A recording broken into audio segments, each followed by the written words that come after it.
Usually, before I go shaking my tits for the press, I like to go see how the professionals do it.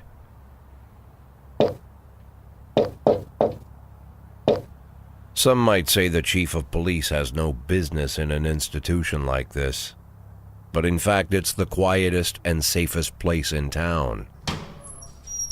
You won't run into any reporters, nobody gets into any fights, nobody drinks too much, nobody even raises their voice. The place is owned by an elderly gentleman who knows how to keep things under control. That's why I never invite my friends here. I wanted to make an exception for my 60th birthday, but most of my colleagues are young enough to be my sons, and they'd rather just hire prostitutes. Why stare at some boobs when you can take the whole package for yourself? But there's none of that in our club. Even looking too long is considered indecent. You can get an occasional glimpse, like by accident. The rest of the time you just pretend that you're immersed in conversation, or just come by for a drink. Doesn't mean these gentlemen wouldn't want their bald heads smothered in tits. It's just that nobody says it out loud. My younger colleagues might call it hypocrisy, but I call it the good old-fashioned manners. Good manners and leave the rest unsaid. She agrees to unbutton her blouse, and we agree not to pay too much attention. The girls are on a quiet prowl, too. They're looking for a way out of their cramped rooms. Maybe make friends with some wealthy patron with a pacemaker and dentures. Everybody wants something. But we have to control ourselves, or we'll all turn into libertines and prostitutes. Hell, if there weren't any rules, I'd be belching and farting, jumping up on the table, arms held high, yelling, "Shake it, baby!"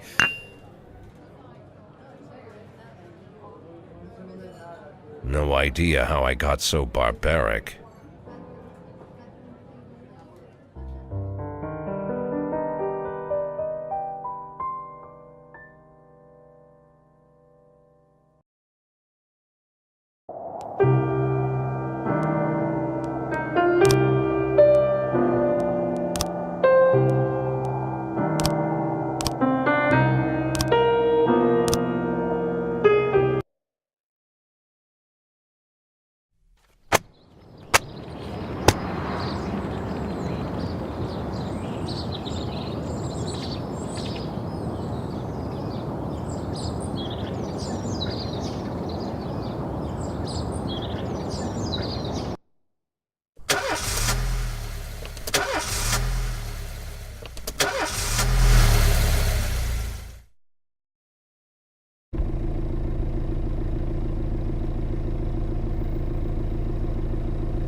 When I was a kid, my father sometimes told me at bedtime that if I closed my eyes and didn't open them for a long time, all the demons would blow away.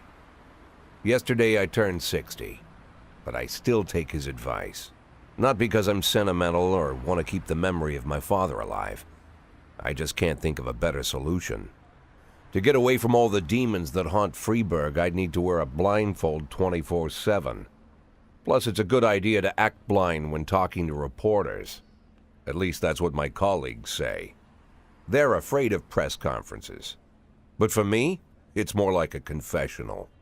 No matter what lies you tell, you're privately thinking the honest answers. It helps me remember who I am. The fact that I'll be reading all about it in the papers tomorrow is a small price to pay. Call it penance for the preacher.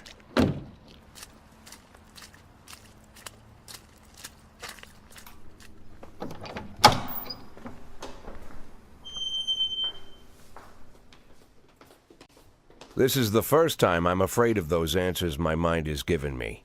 Not because I'm mad I'm losing my job. Though it's true, I'm mad as hell.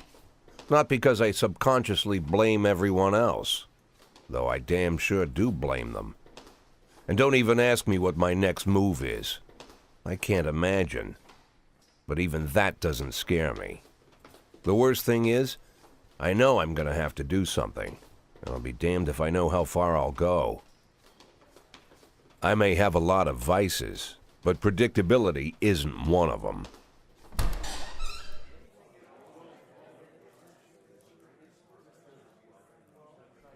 I learned a long time ago how to drive away the swarming demons.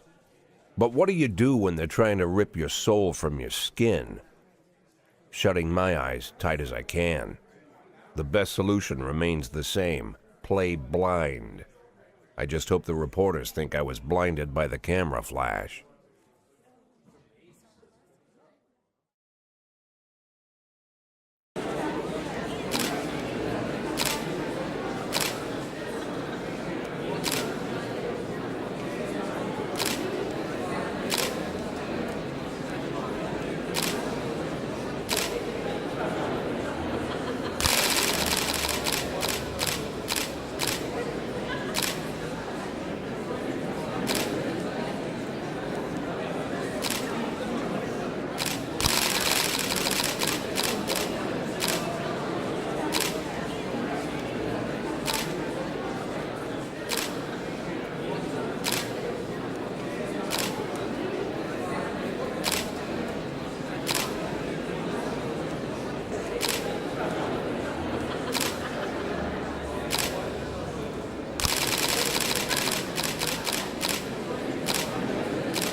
How's the back today, Mr. Boyd? Same as usual. How did the press conference go? You can read about it in the newspapers tomorrow. Don't let anyone in. Even Mr. Kendrick? Especially Mr. Kendrick.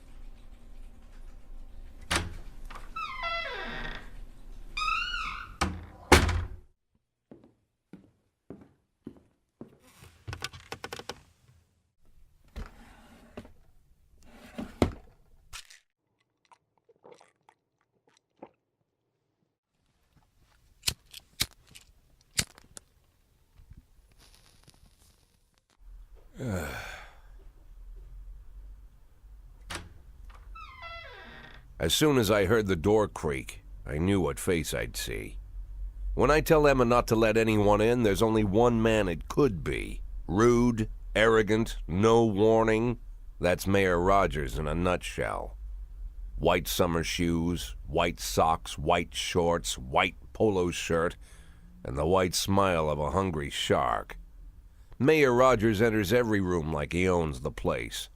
Even the floorboards under his feet sound like they're creaking an apology.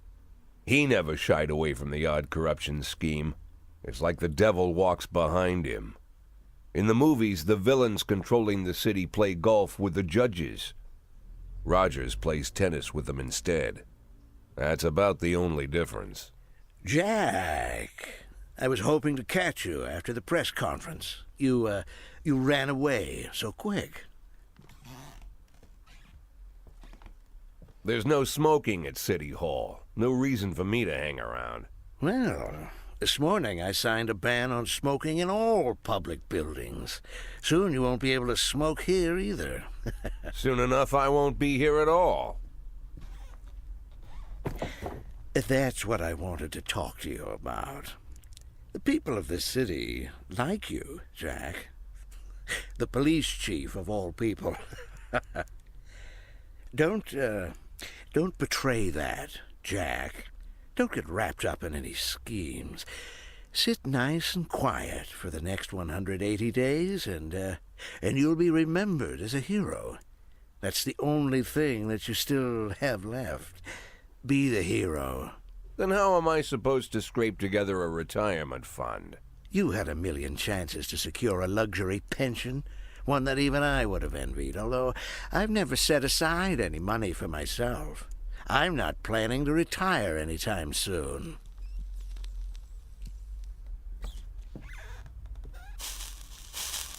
180 days of quiet, Jack. That's all I need.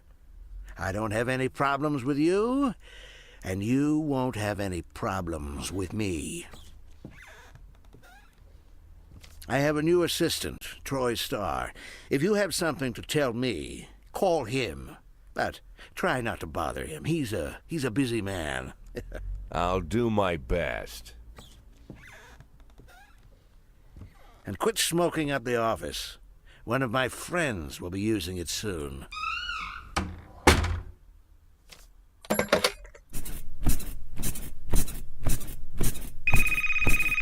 Oh, I'm sorry, babe. Only the mayor has this number. Mr. Mayor? Yeah, is this Troy Starr? Yes? Go fuck yourself, Troy Starr.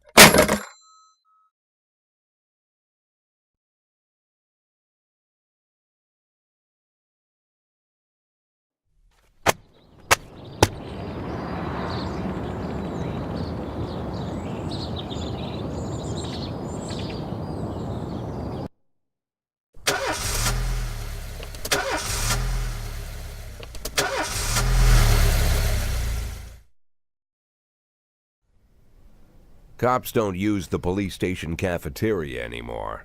There's some kind of stigma against sitting shoulder to shoulder with your partners. Everybody just takes snacks from the machines or grabs a meal and hammers it down in the corner like a vulture on a corpse. The main thing? Don't look into anyone's eyes. Could be construed as an invitation to sit together. The only people eating here are ghosts.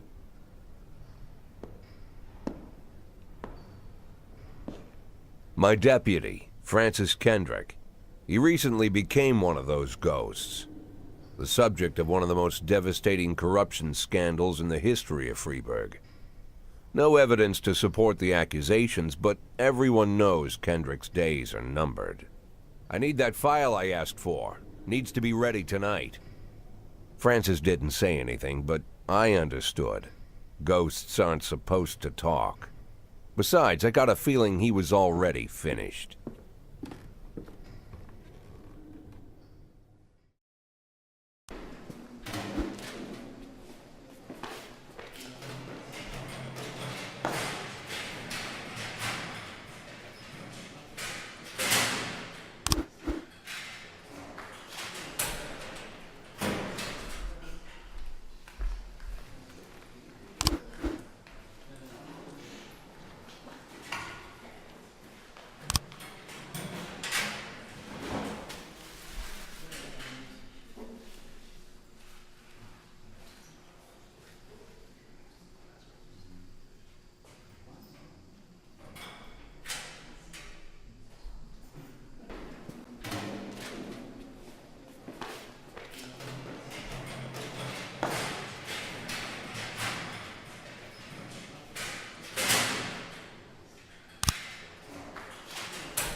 in progress.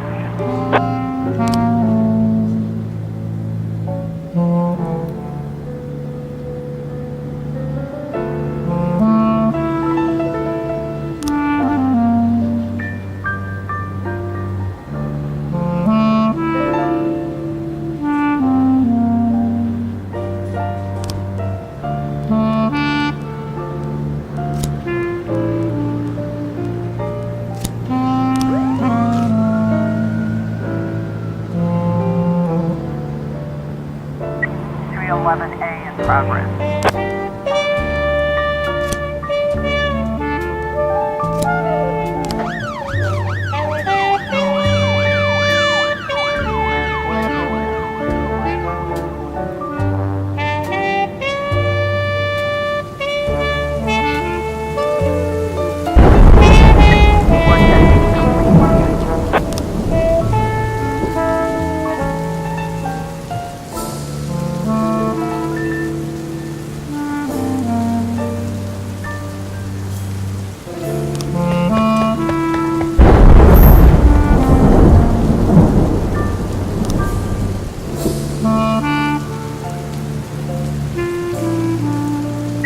311A complete.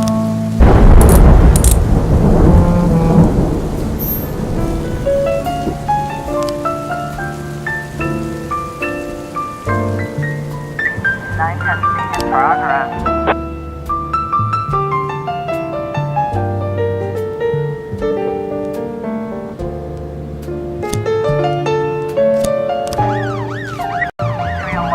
In progress.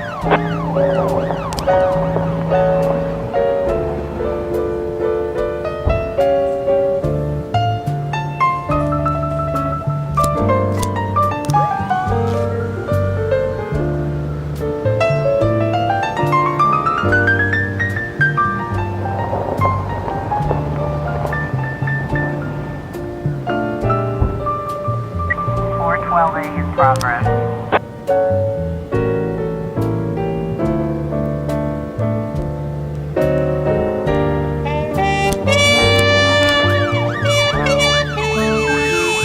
Officer on scene. Looks like we have a situation.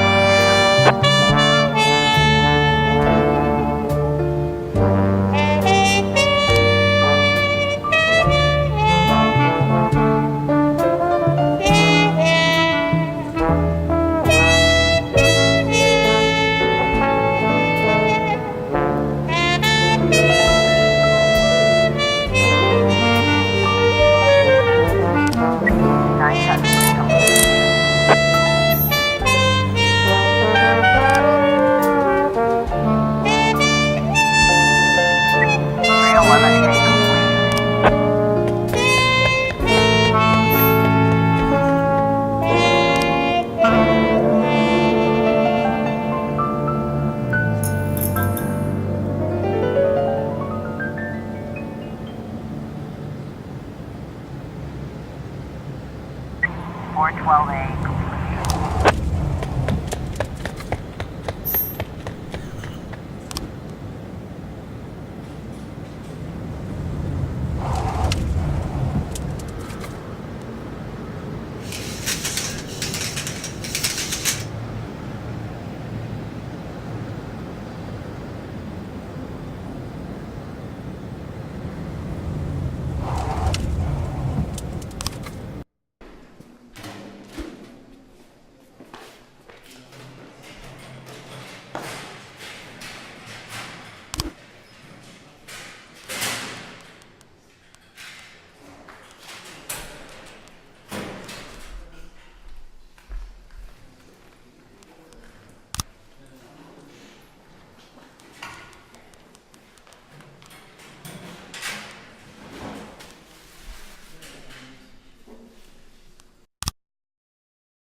Used to be, when I asked Kendrick to stay late at the office, he liked to grumble and crack wise.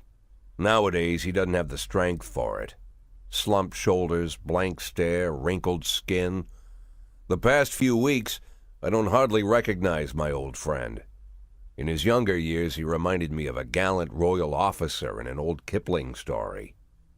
Kendrick isn't just crumbling under the weight of the public pressure, but from the shame of it all. Internal Affairs raided the library he inherited from his grandfather, hoping they'd find buckets of cash stashed in the pages. Heard about the look on his face, the fearless policeman standing helpless in horror. I've known Francis for 30 years. The past 20 years he's played loose with the law. And I know that at a certain point every stolen dollar brings more misery than anything else. Probably sounds crazy, but I sympathize with the guy. What can I do? Your friends are your friends, and these are the waters we swim in. Called all of the people on that list today. Now they know you're in business, so you could get a call from any of them. You don't need to worry about any of them. I've cleared them all. And what kind of business are we talking here? It's nothing too serious, just like you asked. Should be just a few small favors. Payments will vary depending on the situation and who you're dealing with. How much are you looking to earn? $500,000. $500,000? Why not a whole million? Because everybody wants to take $1 million. Figured I'd try something different. $500,000 in 180 days? Well, you could earn it all above board if you netted all the big fish and hit all your bonuses. Never knew you for a fisherman. Well, you never got into my business, and I'm not trying to get into yours. But be careful about bringing in any other cops. Sooner or later, they'll put the finger on you. And one more thing, Jack. I remember what you said, but I should probably add one more name to that list. Christopher Sand. Sand. Christopher G. Sand. Everyone knows the name, but few could tell you who he is. The old man stays away from the spotlight. Always wears old-fashioned jeans and knitted sweaters. Gives to charity. Rarely attends social events. An avid hunter, I hear. Even dabbles in poetry. You'd never guess he's the head of the oldest and most powerful gang in the city. Goes back as far as his great-grandfather. And Sand is strict about following the old rules. He rarely involves himself in commonplace murders and robberies. Hardly needs to intimidate anyone to get his point across. The people who work for him each have their sphere. They provide protection where needed, even work with the authorities when they want to make a deal. Meanwhile, Sand pulls the strings without getting his hands dirty. People sometimes mistake his quiet approach. A couple years ago, an arms dealer decided to expand its business without asking permission, and his whole family paid the price. In 4 weeks, Sand killed 31 people. Old men, women, even a few teenagers. And Sand's people made sure every paper reported it. Frank, I don't want to hear you say that name again. Jack, please, listen to me. I'm in with these guys. We agreed, Frank. That's not the kind of business I'm into. I don't go there. Never have, never will.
211 in progress.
In progress.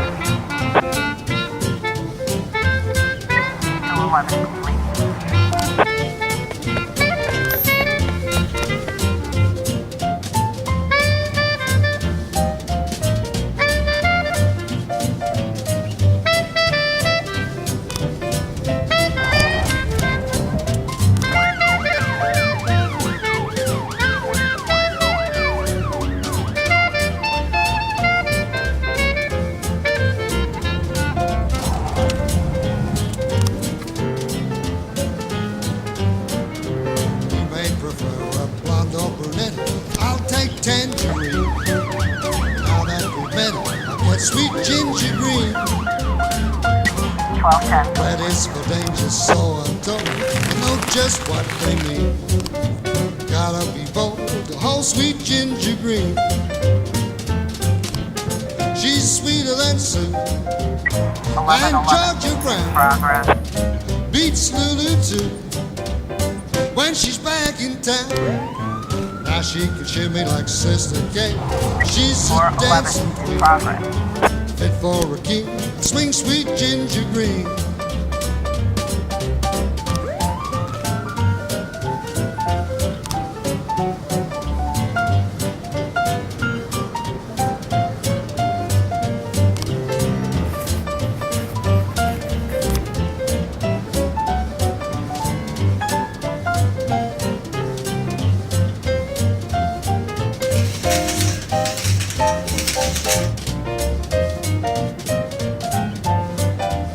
Officer on scene. Looks like we have a situation here.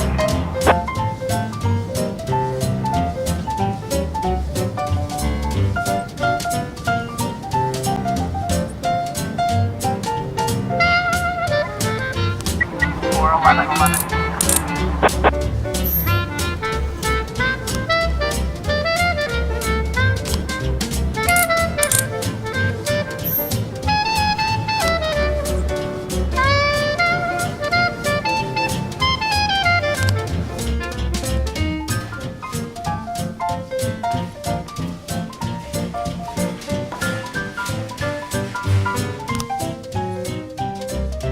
Now she can shimmy like.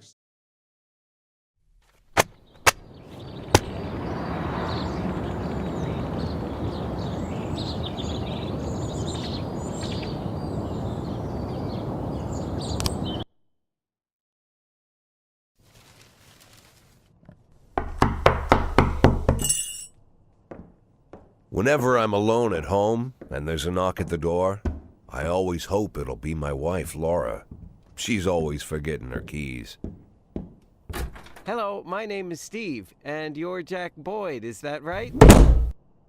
To get to my front door, the Bible boys walked about a mile from the local bus stop, jumping over mud puddles and skirting a couple of landfills. Laura doesn't go in for religion either, but according to her, these brave lunatics with their fake smiles deserve at least a minute of attention. She patiently listens to them, asks them questions, regales them with pastries, and never once dropping a hint of condescension.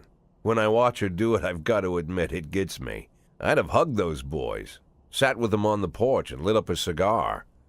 But a month after Laura left, all I could do was quietly ask them not to bother me. Today I'm a little rougher still. Shut the door on his nose this time. Another couple weeks at this rate and I'll be greeting anyone who comes close with my service pistol pointed towards the sky, ready to fire my warning shots. In my life, even the basic stuff never goes like it's supposed to. Normally, when a wife is going to leave home, she'll make a scene or at least sit everyone down for a serious conversation. But Laura just disappeared. The children in the stories always stand on the side of the mother, but all three of our sons supported me. The in-laws always blame the husband for making their daughter unhappy. But now Sally, Laura's mother, well, we sort of have a pact. The fellow Laura ran off with is young enough to be her son. I hear he's 30 years old. Of all the possible information a man can know about his wife's lover, I get hit with that. Fortunately, Laura's mother doesn't like the way it sounds either. Sally figures this guy just thought he'd have some fun with a mature woman, but he'll be back chasing college girls before the year is out. So we have an agreement. Sally's gonna track down Laura and try to reason with her, and we'll arrange a meeting. Meanwhile, I'm supposed to not do anything stupid, which of course means anything at all. It's a crazy situation. I'm the police chief, and the person I'm trusting to find my wife is an old woman armed with a phone book. But I can't afford to lose Sally as an ally. So for the moment, I had to swallow my pride.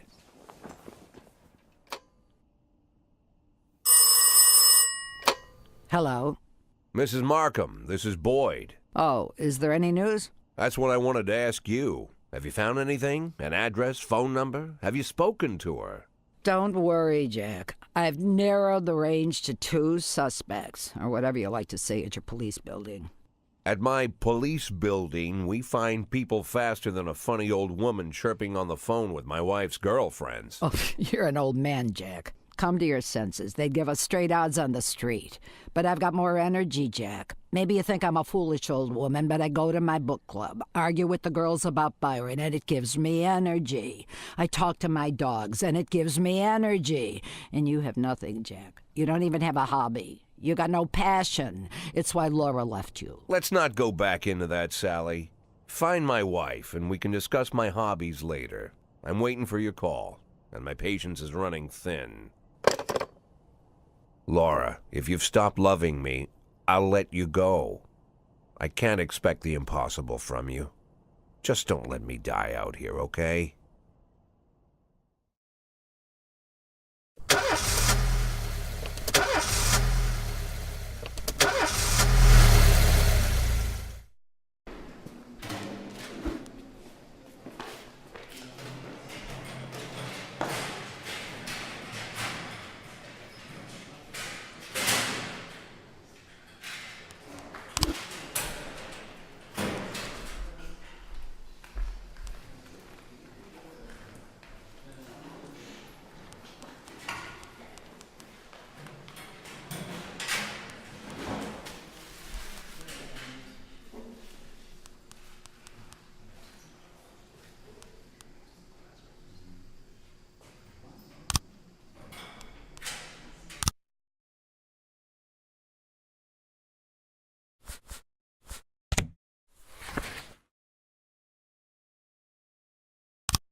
Flow in progress.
progress.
Officer on scene. Looks like we have a situation here.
311A in progress.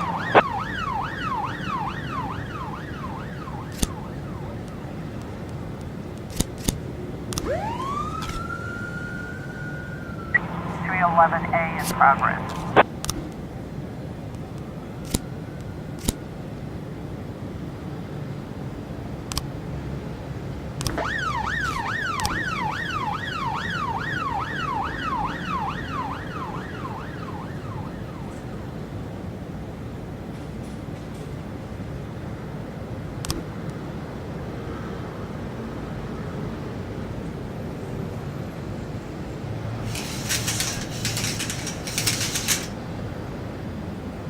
'Looks like we have a situation here.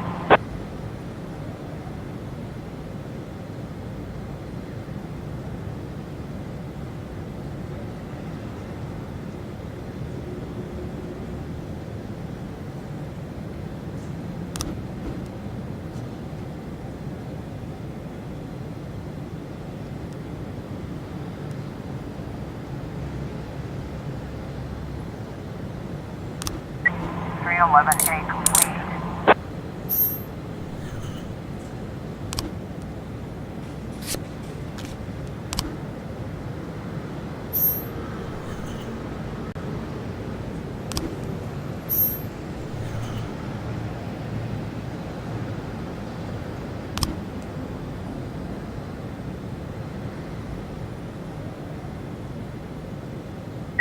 311A complete.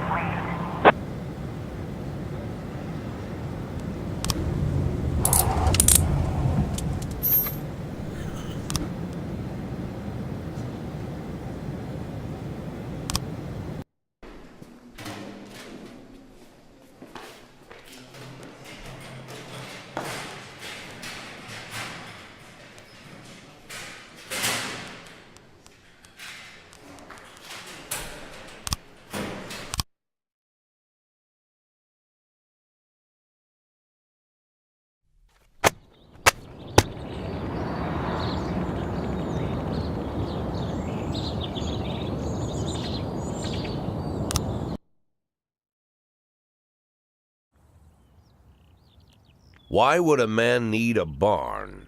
To store all the stuff you can't bring home. About 30 years ago, back when I was young and interested in farming, I carried all kinds of junk home. After a day in the field, I'd come home with buckets, shovels, dirty boots and clothes, and instantly transform the living room. But even back then, there's something I always kept in the barn.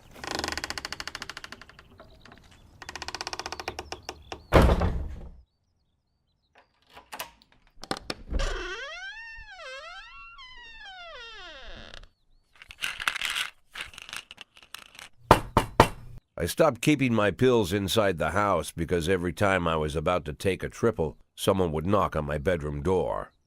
Now they're knocking on my barn door. Well, fine. It's not every day that someone comes to visit your barn. In all the years we worked together, Kendrick never came to visit the house. We drank at bars, went fishing, went to the mountains, even chased off some poachers one time. But he never came for dinner with the family. We never watched football over here. And now he's brought his friends to visit my barn. I always try to look unsurprised, like it's an everyday thing to get visitors at the old barn, especially guests with their own personal bodyguards. But Kendrick is sharp enough to see he's caught me with my pants on backwards. Sorry for the surprise, Jack. We saw you from the car. Figured we'd find you in here. I'm going in for a minute, fellas. These guys will wait outside.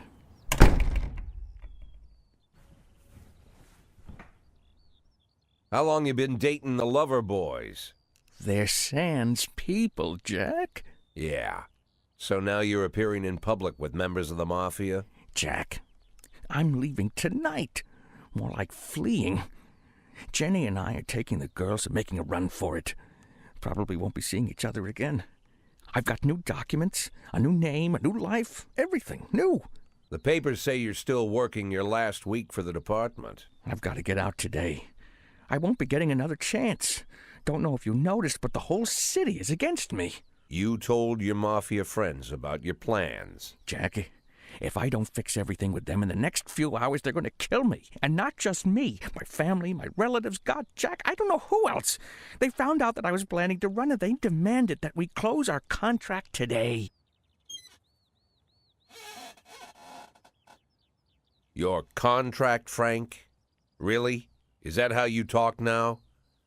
Maybe you should call in the lawyers to straighten all this out. Now is not the time, Jack, please. I have a commitment to them until the end of the year. They need an inside line at police headquarters. I can't just give them back the money. That's not how the mafia works. If I can't find someone I can trust tonight, I'm dead. You know me, Jack. I wouldn't ask you if I wasn't afraid they'd cut my daughters to pieces before sunrise. He's the damn fool who puts his daughters in the crosshairs in the first place. Anyone in my place would have dressed him down good. But I didn't want to pile it on. Fate's already got this guy's soul in the grinder.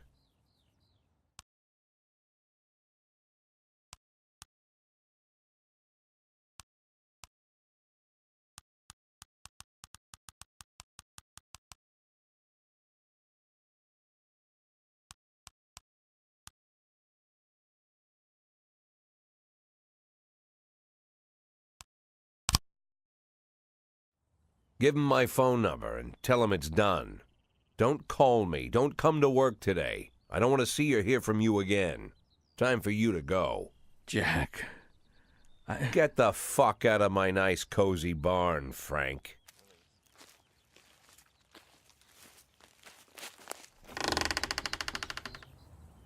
At the time, I was trying not to think about what just happened. It was almost too much to take in. I'm probably the most popular police chief in the history of the city, and I have to admit, I've thought about that more than once, sometimes with a little pride even. In one of the features they wrote about me in the papers, they said it pretty plain. He catches the criminals. Believe me, high praise like that is unheard of in Freeburg, especially for a cop. And here I am, the person who catches criminals, and I've agreed to help the mafia, or I'll come home to a bag stuffed with my kids' body parts. Right before the last hammer falls. Hey, remember that cop who caught criminals? It turns out he was a mafia bitch. And all for the sake of a greedy, corrupt cop who should have fled the country years ago. That sound right to you?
complete. 212 in progress.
Complete.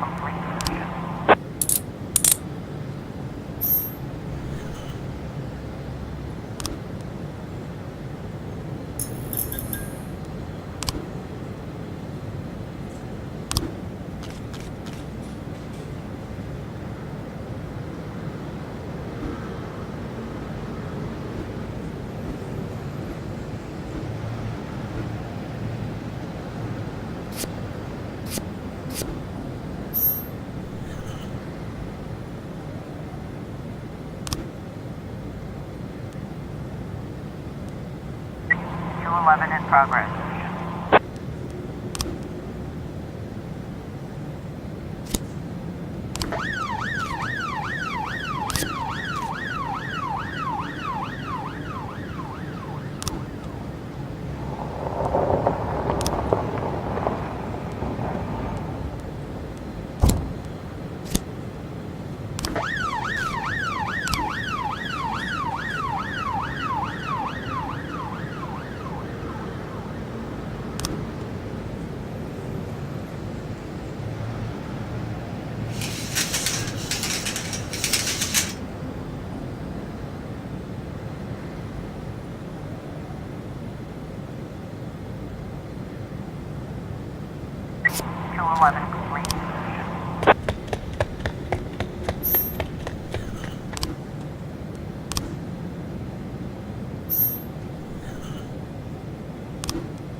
Mr. Boyd, there was a man here earlier.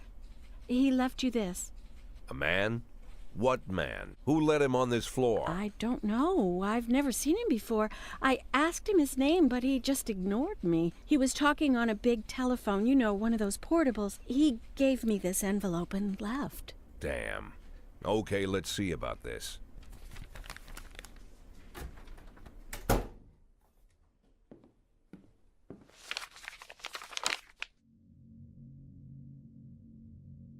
Of course, they could have shot them the second they took the photo, but I knew Kendrick and his family were all right.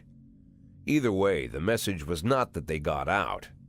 It meant that I was in. My servitude to the Mafia had begun. I'd only been in my new position 5 seconds, and I already knew why Kendrick called it a contract. You sound doomed if you call it what it is. A curse. Boyd. Good morning, Jack. I believe you just received my message. Who am I speaking with? Oh, I'm sorry. I forget some people don't recognize my voice. But I assure you, Jack, if I was sitting right there in front of you, you'd have no trouble recognizing me. Like I was a member of your family. Even better than a wife, perhaps. A wife can betray you. No man is immune. I don't talk to people who don't tell me their names. Oh, Jack, don't be so childish. You're too old to run away from strangers. Yes, we both are. And in our old age, friendship becomes rare and all the more precious. But of course, we must work with new people and find out new names. So if you insist, Jack, let us formally meet. Hello, Jack Boyd. I'm Christopher Sand. Wonderful, Mr. Sand. And what is it you do for a living? Oh, you'll soon find out all about that. Well, you'll learn much more than a simple policeman could ever expect. You're a simple policeman no longer, Jack. Don't turn off your phone. You start today.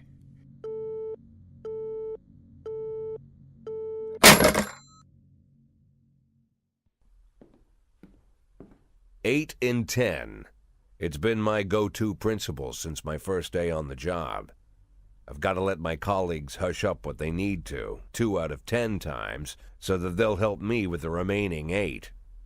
80 out of 100, 800 out of 1,000. I'm proud of those statistics. It's not so bad for Freeburg, right?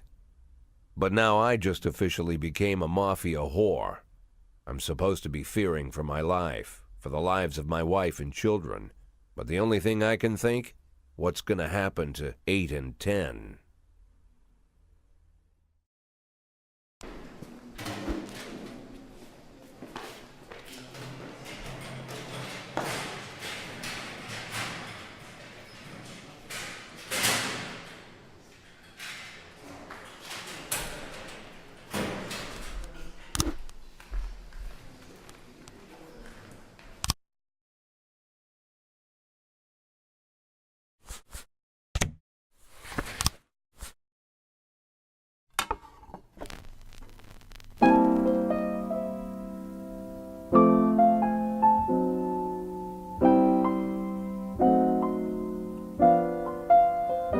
Don't you leave me here. Don't you leave me here. If you must go, sweet mama, please leave a dime for beer. Rooster crow and a hen ran around. She said, if you want my fricassee, you'll have to run me down.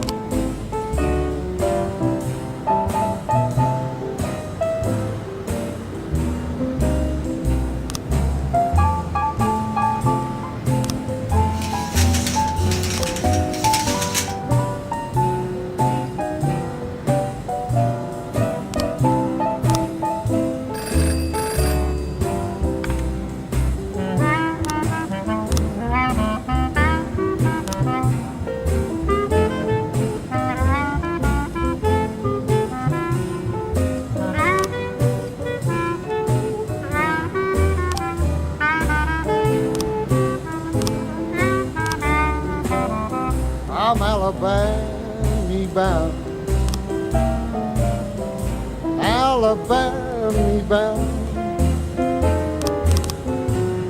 I followed you round from town to town. I'm Alabama bound. Don't you leave me here.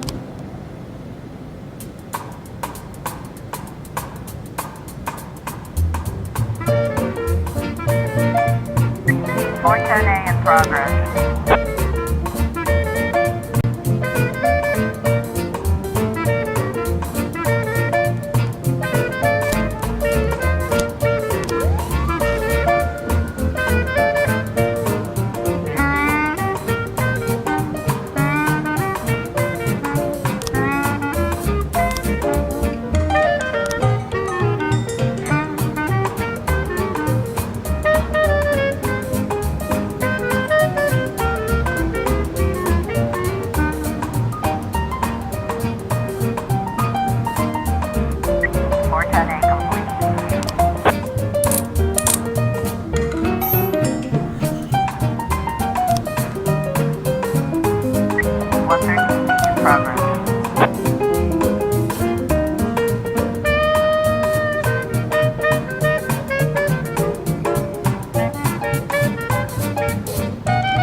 Officer on scene. Looks like we have a situation here.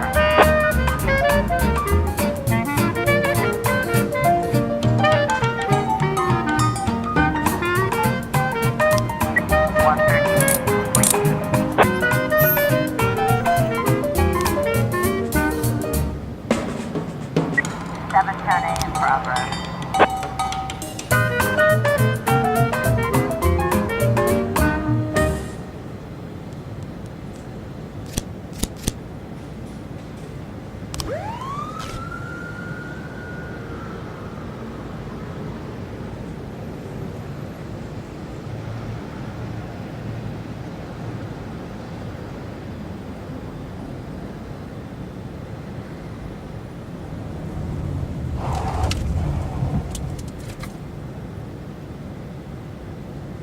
Nine 11 in progress.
Nine 11 complete.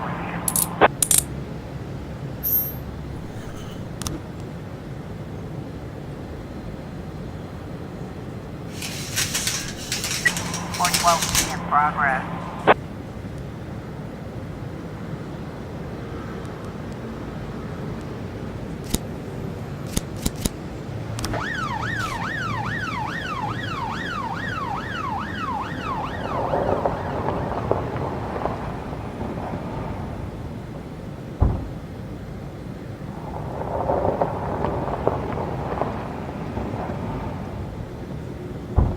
Looks like we have a situation here.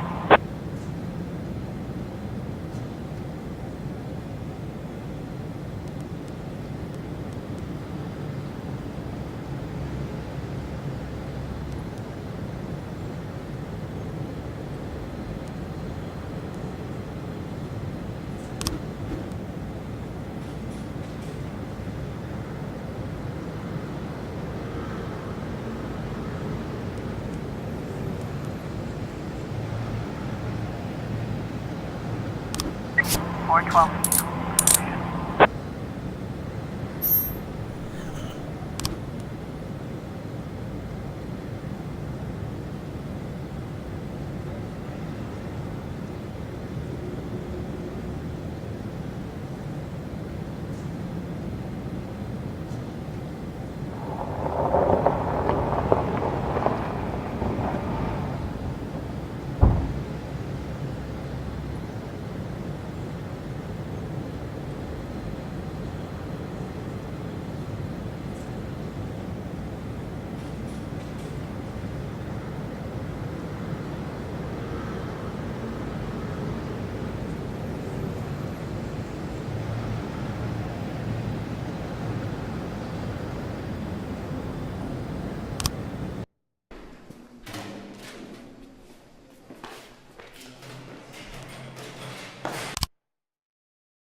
The people of Freeburg have built up a tolerance for the petty horrors of modern life.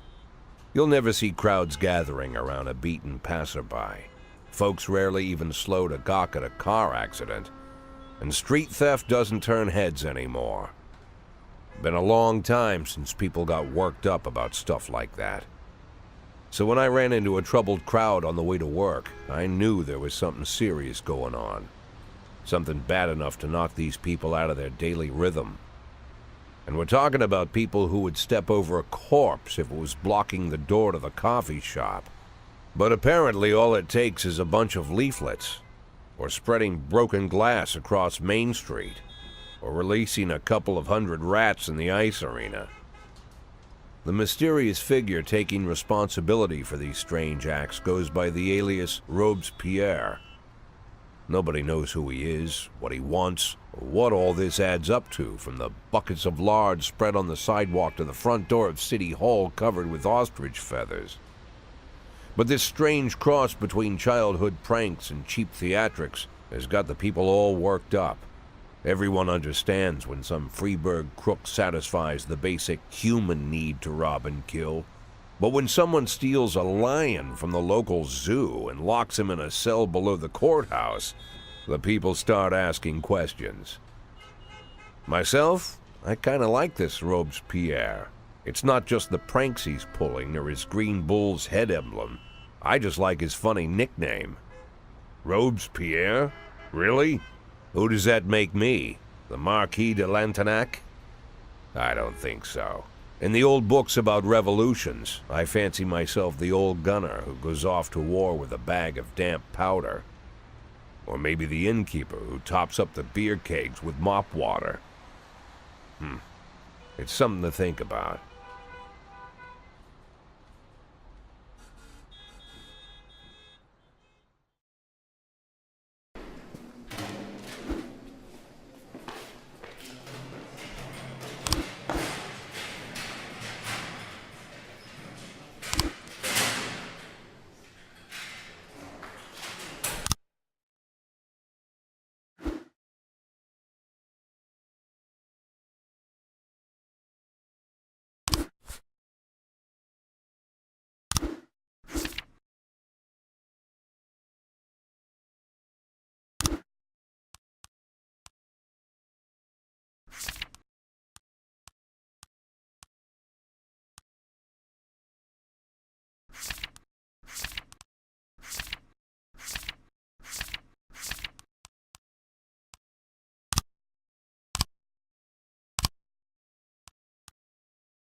got a situation here.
A in progress.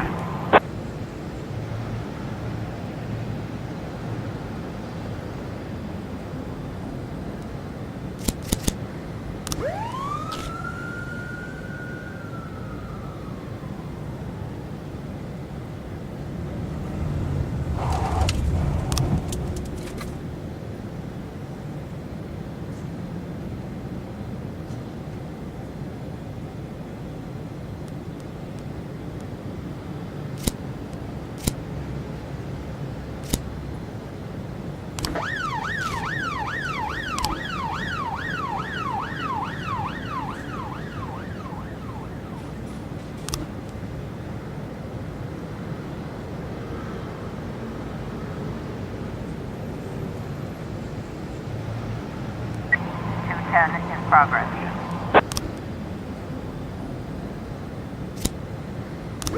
412A completion.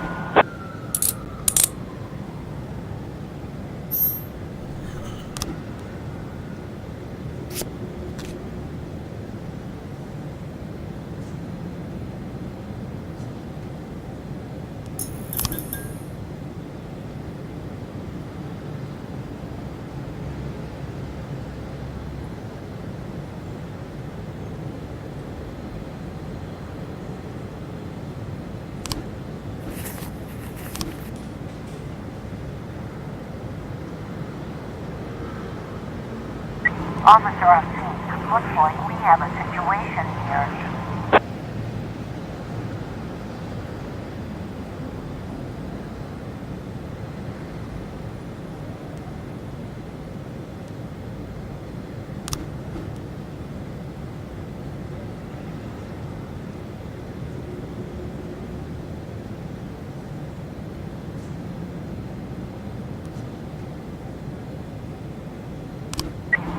Complete.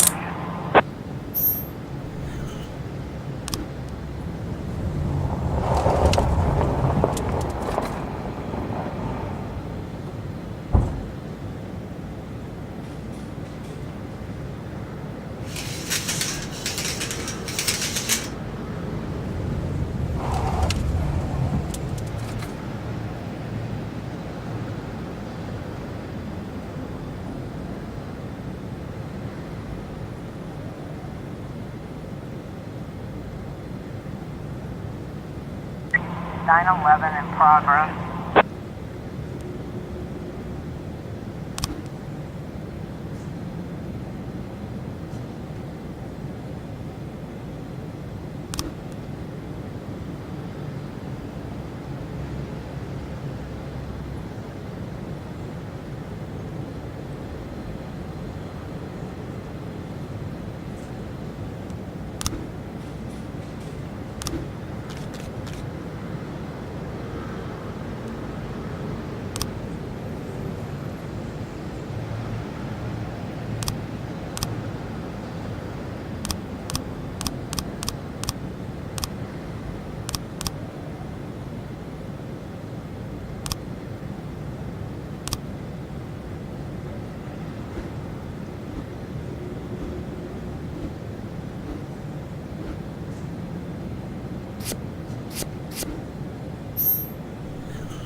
710A in progress.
910B in progress.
In progress.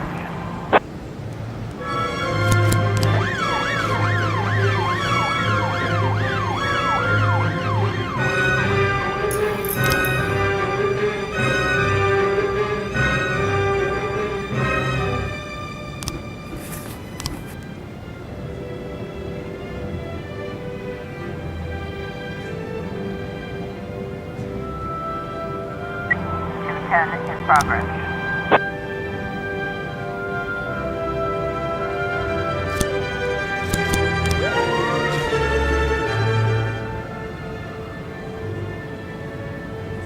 We've got a situation here.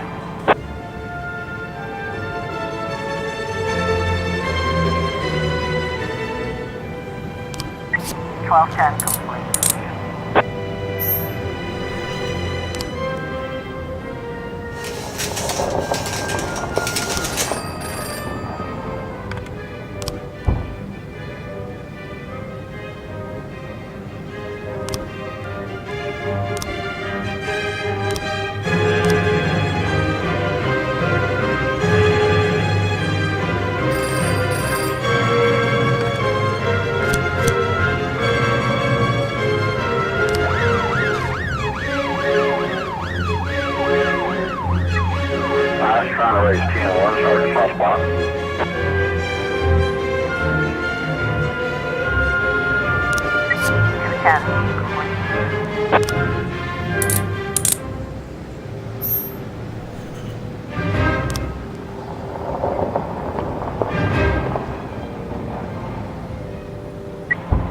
In progress.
we've got a situation here.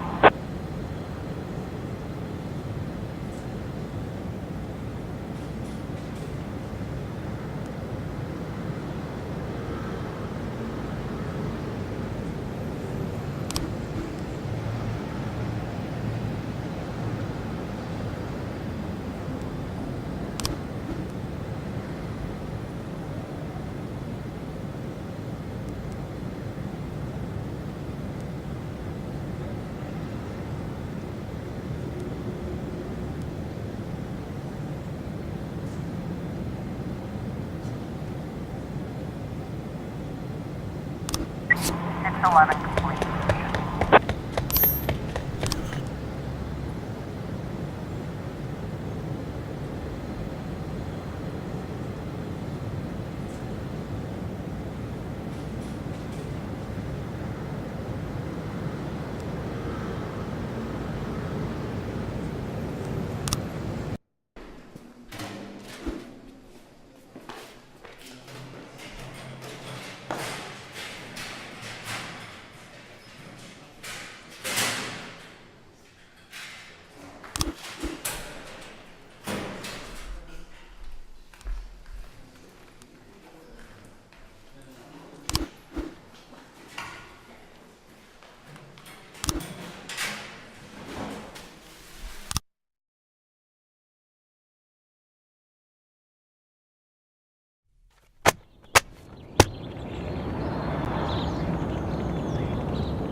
trying to raise 10-1, Sergeant Hotspot.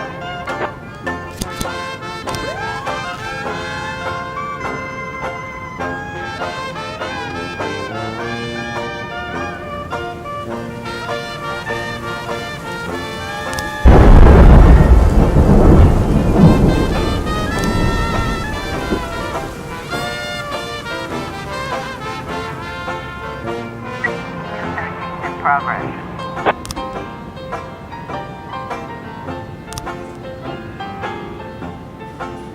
410A complete.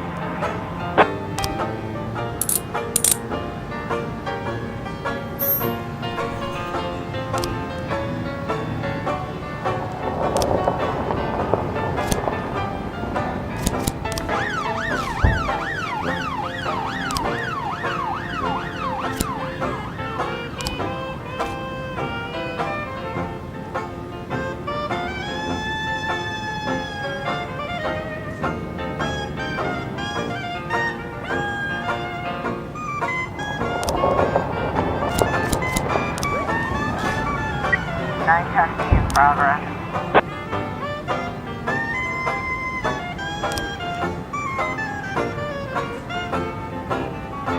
Looks like we have a situation here.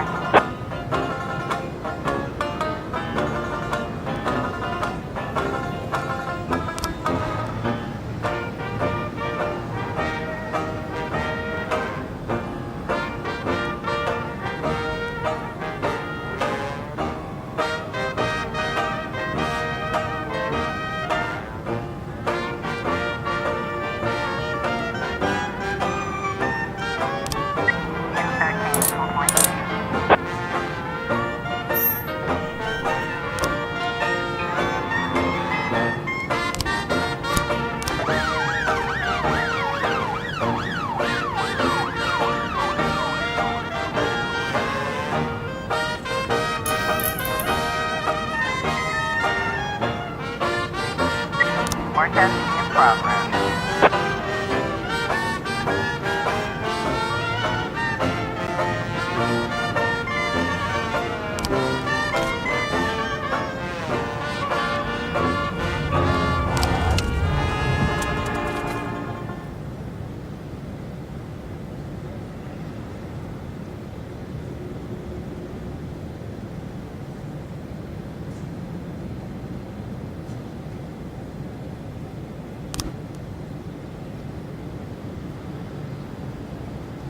Nine 10B complete.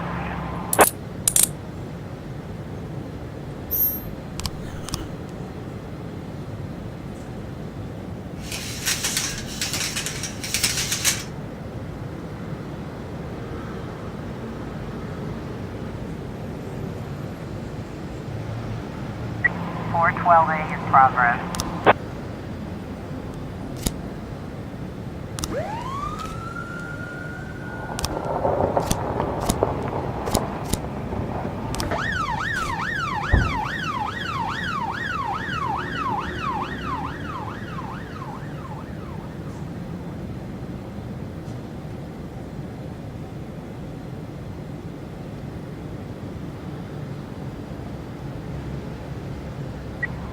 I was trying to raise 10-1, Sergeant Hotspot. 410B complete.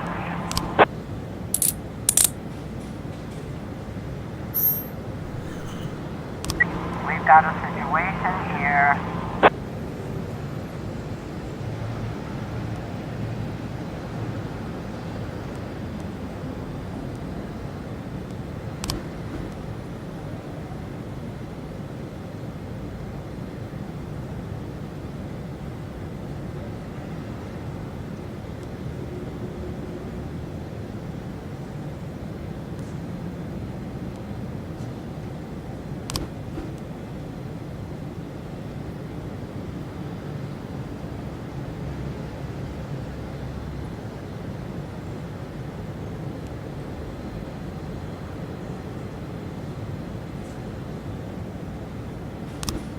Four 12A